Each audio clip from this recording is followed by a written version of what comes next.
Nobody came. Not one car in the driveway, not one knock at the door, not one smile for my little girl.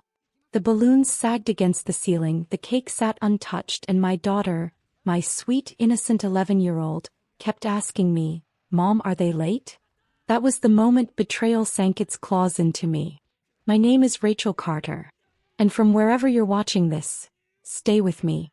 Because I need to ask you, have you ever been treated like a stranger in your own family? I stood in that living room staring at 30 paper plates I had set out, each one a hope that someone, anyone would show up. But no one came. Not my mother, not my sisters, not even my cousins.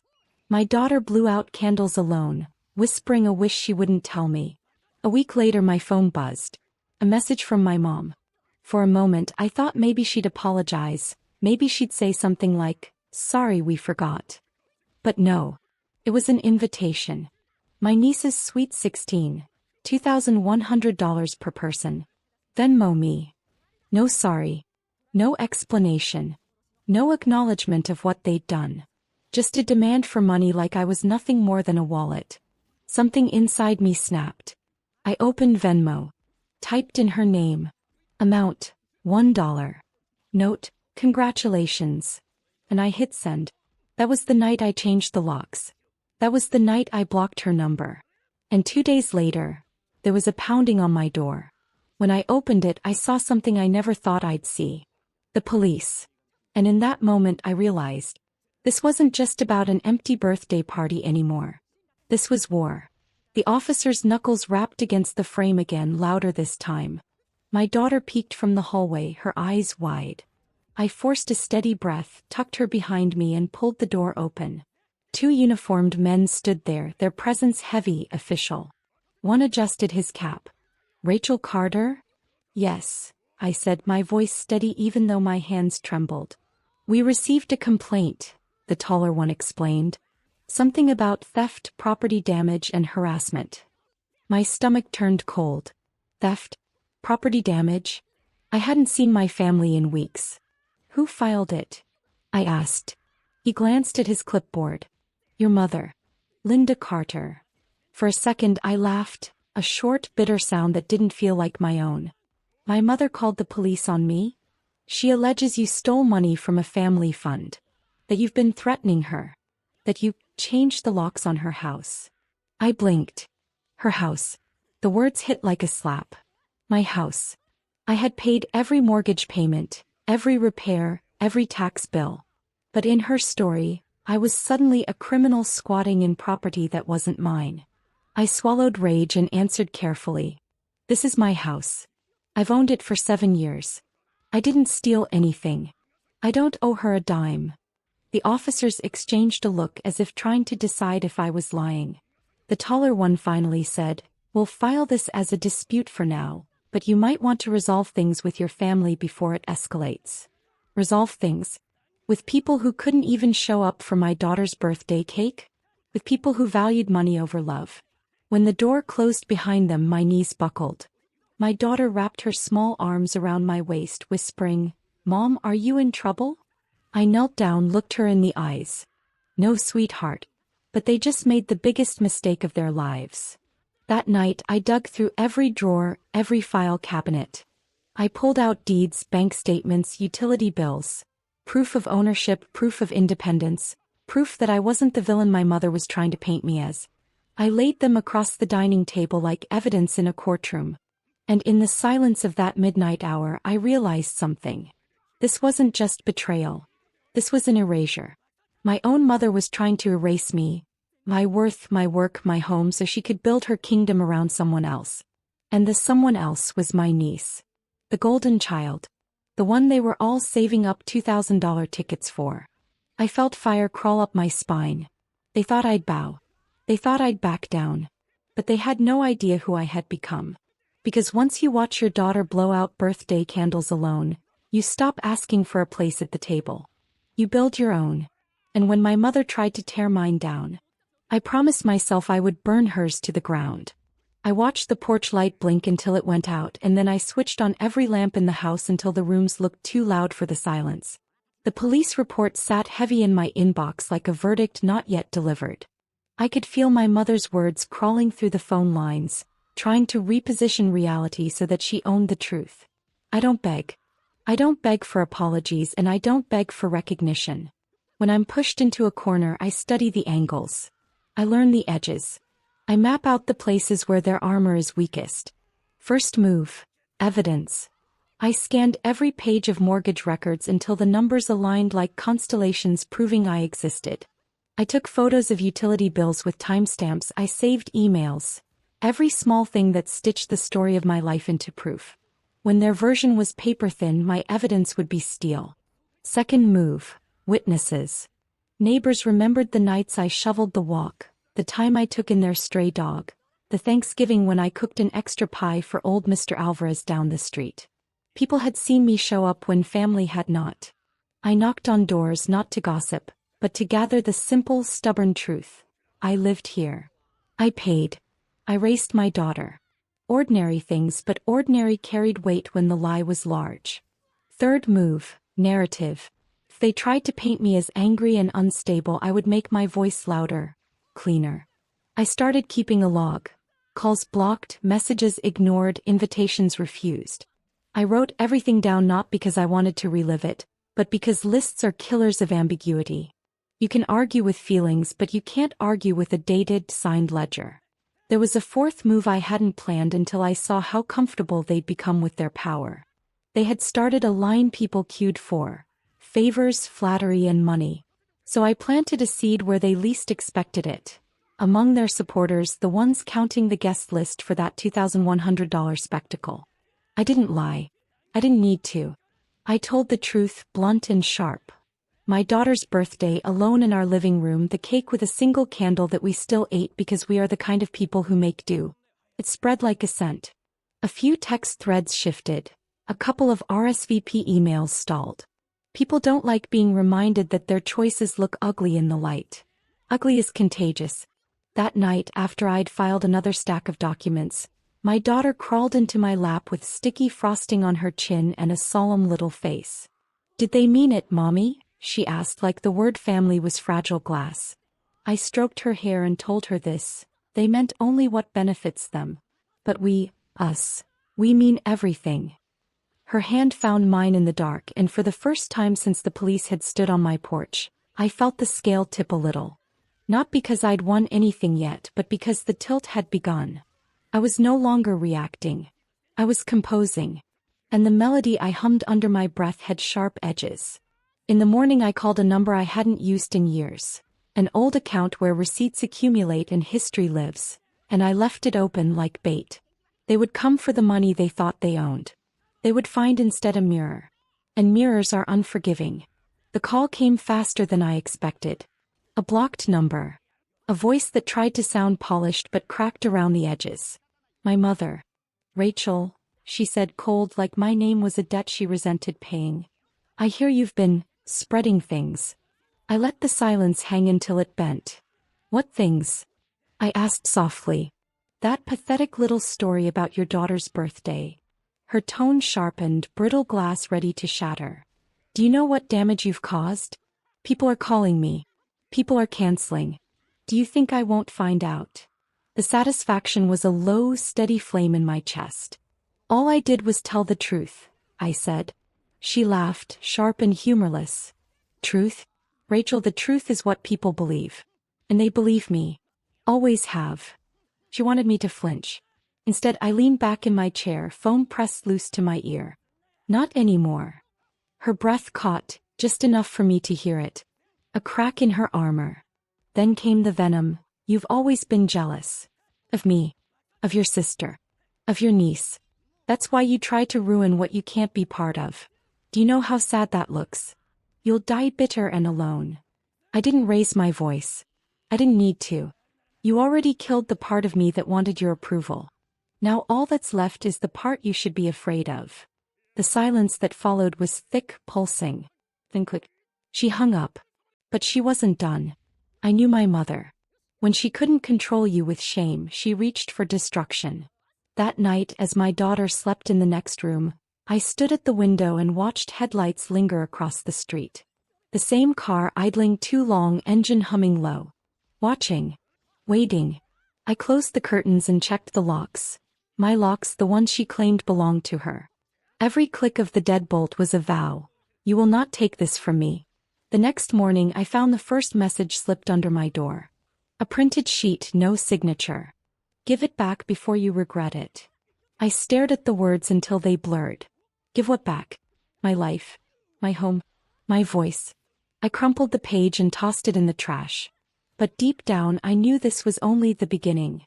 If she wanted war, she'd get it. Not in the shadows, not whispered in gossip threads, but out in the open where every ugly truth she'd buried would claw its way into daylight. Because family secrets rot when exposed to air. And I was about to open every window. They wanted whispers. I gave them a microphone. First, I put the facts where they couldn't be smothered. Public posts with scanned deeds, dated photos, and a timeline of messages where my mother demanded $1 for family repairs, and then ignored my daughter's birthday. I wrote like a journalist. Short sentences, receipts attached, no flourish. Because truth dressed plainly is harder to accuse of melodrama. The first comment came from a cousin I hadn't spoken to in years. I didn't know. The second was a screenshot from an RSVP'd guest. I thought it was normal to get charged. Then the momentum shifted. People began to tag mutual friends, then neighbors, then old school acquaintances who remembered me as the one who tutored math in exchange for a casserole. A local community group I'd once donated to posted, "We stand with parents who show up." The thread filled like rain into a canyon. My mother called and left 3 voicemails in 20 minutes. Frantic, rehearsed. Her words were the same as always. Pompous, entitled, coded in the righteousness of the successful. She accused me of defamation. She demanded I remove everything. She threatened legal action.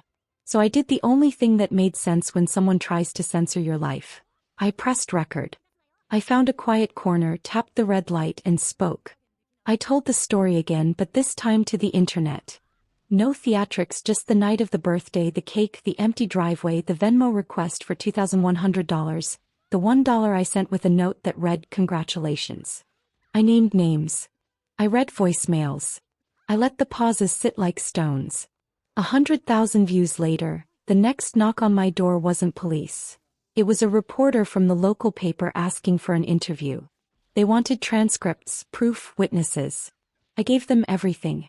I gave them Mr. Alvarez's number, the neighbor who'd seen my daughter in her party dress at the window, the printed invitations no one used.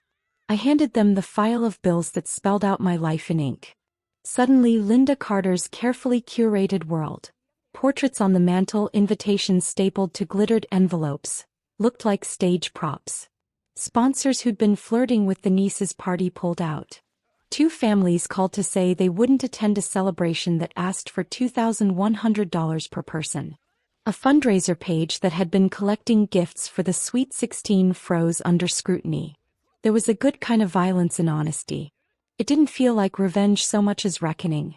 That night, my mother texted one line, "You'll pay." She meant money, but she meant more. Reputation, lineage, the illusion she'd sold for years. I didn't reply. I made tea and walked into my daughter's room. She was sketching a cake with tiny figures around it, her family drawn as stick people with question marks over their heads. "Do you want them to come?" I asked.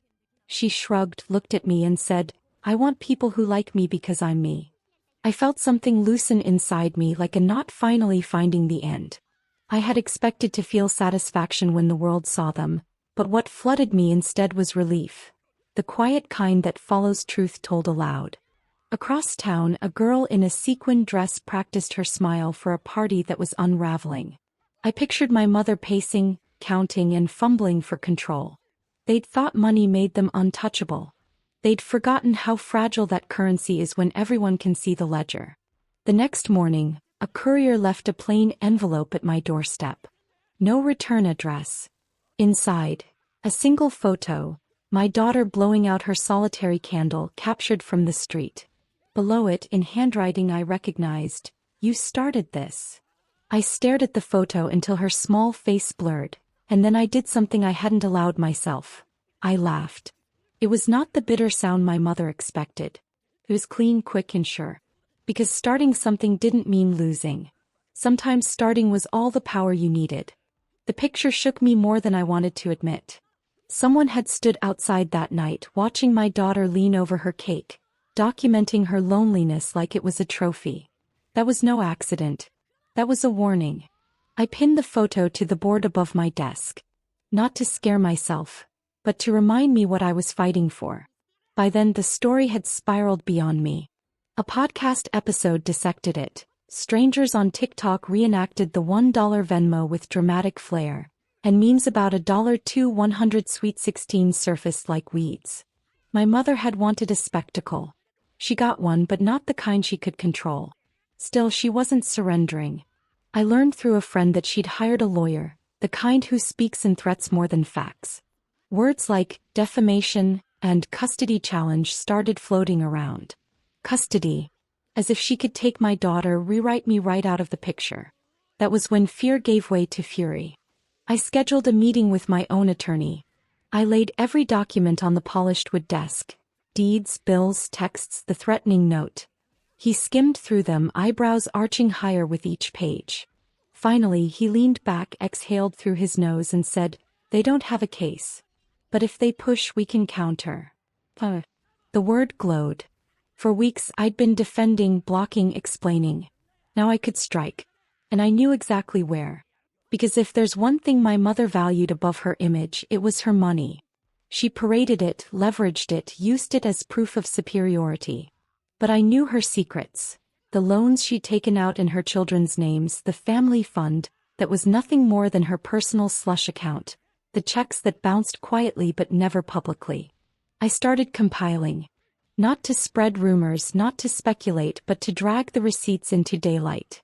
Quietly at first, emails to the right people, documents slipped to reporters who'd already been sniffing around. Then louder. A digital trail, screenshots, bank slips. One evening while my daughter slept, I typed a single post. "You wanted to play with fire, Mom. Here are the flames." Attached was the first of many files. Clean, undeniable, time-stamped proof of financial fraud that made a $2,100 ticket look like pocket change.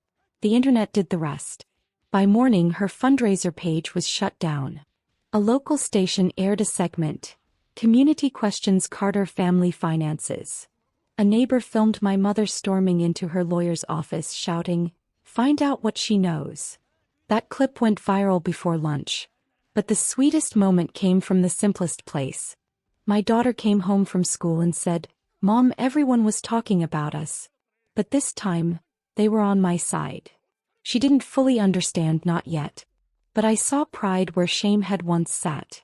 And that was the moment I realized. This was no longer just my fight. It was hers too. Still, victories are dangerous things. They taste so good you forget the next strike is already on its way. That night, another knock at my door echoed through the halls. Not police. Not reporters. When I opened it, I froze.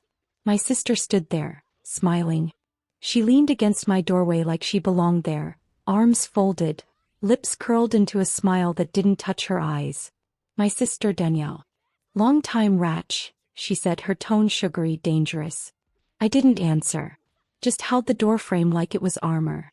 She tilted her head, scanning my living room, the scattered papers, the evidence taped to the wall. "You've made quite the mess," she murmured.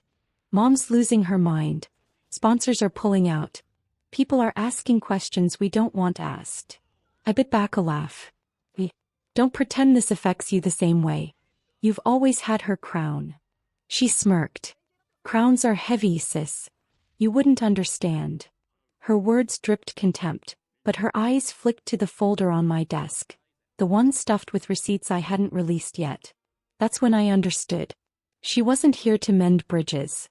She was here to gather intel. "What do you want, Danielle?" I asked. She stepped closer, her perfume slicing through the air, a familiar scent that made me sick. "Simple. Delete the post. Hand over everything. Play nice and Mom might be willing to forgive you. You don't want this fight. Trust me. Forgive me." The absurdity landed like a stone in my chest. My daughter blowing out candles alone. Police on my doorstep. A photo of her taken through the window. And my mother orchestrating every blow. "Forgive me. I laughed then. Low, steady, dangerous. Tell Mom this, I don't need her forgiveness. I want her accountability. Her smile cracked. You don't know what you're doing, Rachel. This family, this name, it's bigger than you. I stepped forward, forcing her back into the night air. No, Danielle. For the first time it's not. It's mine. My story. My daughter's life. And I will bury anyone who tries to take that from me. For a moment her mask slipped. I saw fear. Then it hardened again and she spat the words. Fine. You want war? Don't cry when you bleed. I slammed the door in her face. The echo rattled through the house, through me, through every bone that had been aching for years. My daughter padded into the room, rubbing sleep from her eyes. Mom, who was that? I crouched down, kissed her forehead. Just someone who doesn't understand we're stronger than them. She nodded, trusting me with a simplicity that burned. When she went back to bed, I returned to my desk. Danielle's visit wasn't a warning. It was confirmation. I had them cornered. So I opened the last folder, the one with the deepest cuts, the ugliest truths.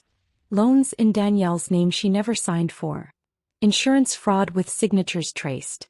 A fund supposedly for charity that never reached its destination. I uploaded them to the drive, locked and ready. Tomorrow I'd release it all. And by the time the world saw what my family really was, there would be nothing left for them to hide behind. Not money, not crowns, not blood. Because blood doesn't make family. Loyalty does. And theirs had run dry a long time ago. They told me I'd ruined everything. So I finished the job. I hit send before dawn when the world is honest and the internet is hungry.